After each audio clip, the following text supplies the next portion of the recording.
You know, it always cracks me up when preppers say things like, there's no point to financial preparedness, there's no point to having an emergency savings, there's no point to silver and gold.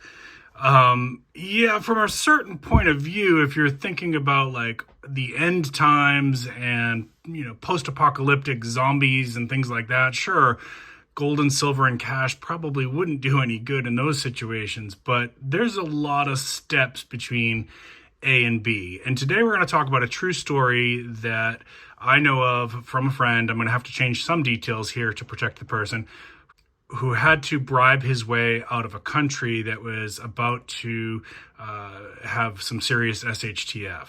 Folks, this is Prepping with Sarge. If you're brand new to the channel, welcome. Today we're going to show you some new silver that I picked up, actually here from our friends at Apmex, and this is typical packaging. It's very discreet. I will, of course, put a link in the description down below. We'll put the QR code in here if you want to use my my affiliate QR to purchase some silver and gold. I do appreciate that. It's one of the ways you can help support this channel, and I get a very small commission for that. So thank you for everybody who's been helping us out that way.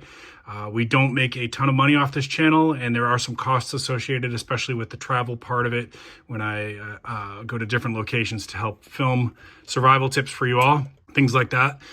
So that helps us out and helps me to be able to continue to put out good content for you. And also a lot of it goes back into the viewers in the way of giveaways and things like that. So always stay subscribed with notifications on, because you never know when my next giveaway is going to be. And I want to make sure that you are eligible when that does happen. I typically give short notice, and I want you to be able to take advantage of that. So let's go ahead and get started. I'm going to open this box of new goodies that I got, and I'll tell you the story. All right, so real quick, this is the new stuff that I got. These are picked up and typically when you see me do a silver and gold video, by the way, it's what I ordered was a couple weeks ago. I try to look for sales and dips in price on the spot price. So what I got here is a couple 2016 Canadian Maple Leafs. And this is a 2016 tube here that I'm trying to finish off. When I do, what happens with my stuff is it goes off-site. This is not my full stack. Most of my stuff is stored off-site in a vault because I live in an area that is prone to a lot of crime. So for most people, you're probably okay to have a safe at home. In my situation, I am not. I'm just showing you this stuff here where so you get an idea of how it ships. Okay, so I will take this. For me, I like to store it obviously in capsules and things like that. So this will come out of this package, and a little 10th ounce gold. This is actually a Canadian coin. Try to get in clarity there for you.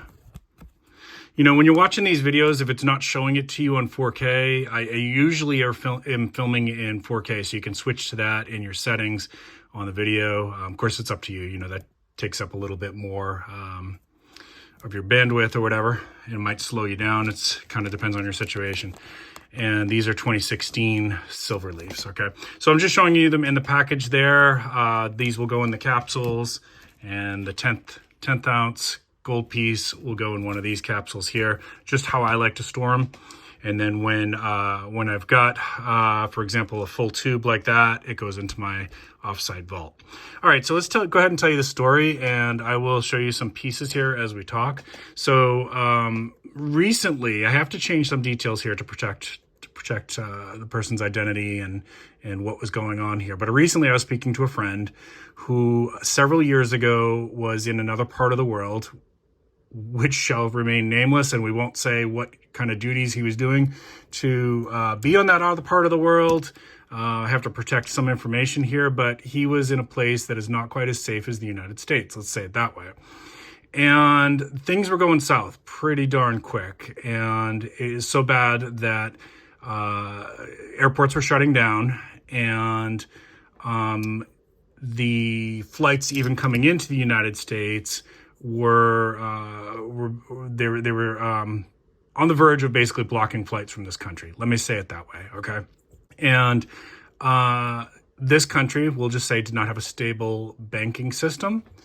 So there's no ATMs or anything like that. And he was traveling with, we'll say, a group of other individuals. Knowing that things were about to go sideways pretty darn quick, the group had decided it was time to extricate and get back to the United States. And when they got to the airport, they found that it was a pretty chaotic scene. And some people were being screened through, and some people were not being allowed to be screened through. And what ended up happening is they were basically held, not in a private room or anything like that. They were just told, like, you know, you guys are not clear to go through. And so they weren't able to get past security. So as they were sitting there watching what was going on, they started noticing that people were handing envelopes to the screening agents. Again, remember, this is not the United States, different country, right? And so they figured out pretty quickly what was happening. So they called somebody in country that was kind of an in-country guide and said, we're stuck, we need to get out. And so that person came down to, their guide came down to the United States, came down to the airport and briefly spoke with what would be the equivalent. It wasn't TSA, it was whatever that country had that's the equivalent of TSA. Spoke with them, came back and talked to them and said, you guys need to pull together whatever you have left for cash and put it in this envelope. And they did. Fortunately, they had some cash on them, which is why we preppers always say, always carry some cash, always travel with some cash. Then their guide went back, spoke to the agent. The agent took the envelope from them, looked over at them and said, now we have an understanding. And they were allowed to pass through and travel out of the country and get safely back to the United States. Okay. So as we were talking about this, he said, you know, like, not everybody in the group had a lot of money. Some people had to chip in more, that kind of thing. I think it ended up costing them, he said, on average, I want to say it was like $200 a head to get out. Now, obviously, situation could have been worse. It could have been $5,000 a head to get out, in which case not many people travel with that much cash in their pocket. I certainly don't. But maybe you do. So we were talking about, well, what would you do if you didn't have the cash, right? How would you get out? And I said, well, then your next step is whatever gold jewelry you guys have on you is going to be, you know, so everybody maybe has to throw their wedding ring into that envelope or something like that. So, yeah, gold. Why? So then we were talking about that, and we both agreed that gold and silver matter all around, especially gold, matter all around the world. And why? Because it is the most stable form of currency that's ever existed. It has lived through the collapse of empires for over 2,000 years. It can be, you could take this silver piece or this gold piece and very, very easily melt it down in your backyard into a little bar or a little nugget or whatever. And it's basically, at that point, it's completely anonymous and untraceable. You wouldn't even know where it came from, but it still has its value in weight, which is why gold is the universal currency. Okay. So there's a lot of situations where, gold and silver and US dollars, and maybe even Bitcoin, if you're into that, could get you out of a jam up to the zombie apocalypse, right? So prepping, remember this, folks, this is important. Prepping is not just thinking about, like, you're the last person standing, like that Will Smith movie there, I Am Legend. It is about everything up to and including, right? People ask you what you're prepping for. Most of you probably say everything, right? Well, if that's genuinely true, then you have to recognize that emergency cash and silver and gold do have some value in many, many situations, right? We've talked about some other situations on this channel before. Like, we've had a guest on this channel who talked about how she was unemployed and homeless for a while, and she was able to sell her gold and silver coins and jewelry to basically restart her life, right? That is just as much a SHTF as any other situation out there. It is a personal SHTF, okay? Should it be your first prep? No, your first prep should probably be a way to filter water, a way to store filtered water. Your second prep should be, you know, how much food can you store in your home without, like, being like a hoarder, right? How much food can you safely and neatly store? Your next prep after that, it starts to get up to a situational thing, right? Like, so your situation is going to be different than me. Maybe because I live in an area that has a lot of crime, my next prep would have been self-defense, right? But maybe yours is different. Maybe you need to work on a good bug out vehicle, right? So you can get out of Dodge if things go sideways. But the first two are generally going to be water, then food. And then I would also say you should think about first aid should be very high up there on the priority, first aid supplies. And if you need any kind of medications, that should be very high up there on your list as well. Once you've got all your basics done, including, whatever you decide to do for self-defense, then you're going to probably start to think about your financial preparedness. And by the way, pre-65 coins, for those of you who might not know, in the US, a lot of pre-65 coins have silver content in them as well. There's not a lot left in circulation, so you're going to have to get a little lucky to find them.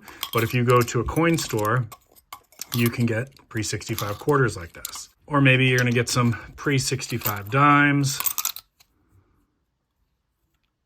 like that. That's a US pre-65 dime.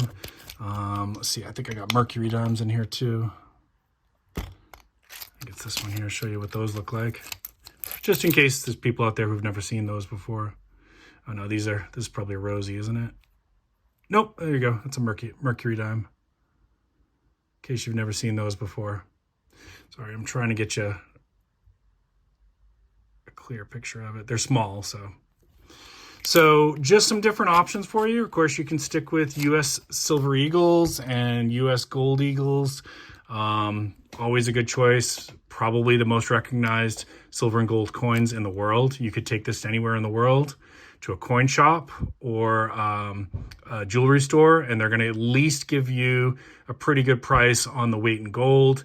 You could also, I don't recommend this generally, but you could, in a pinch, you could take it to a pawn shop. You're going to get much less at a pawn shop though. Okay. And anywhere in the world, people are going to take that because it is an anonymous source of currency that is valued everywhere in the world and has been for over 2,000 years. Okay. Y'all, if you have any questions, don't forget, drop them down below. I'll do my best to answer them. Don't forget to check in the description down below for some discount codes for products that I think you'll like. And let's go ahead and flash that QR code, and I'll put the link in the description for Apmex if you would like to purchase some silver and gold for yourself, okay? Keep planting your seeds, keep stacking your silver. This is Prepping with Sarge.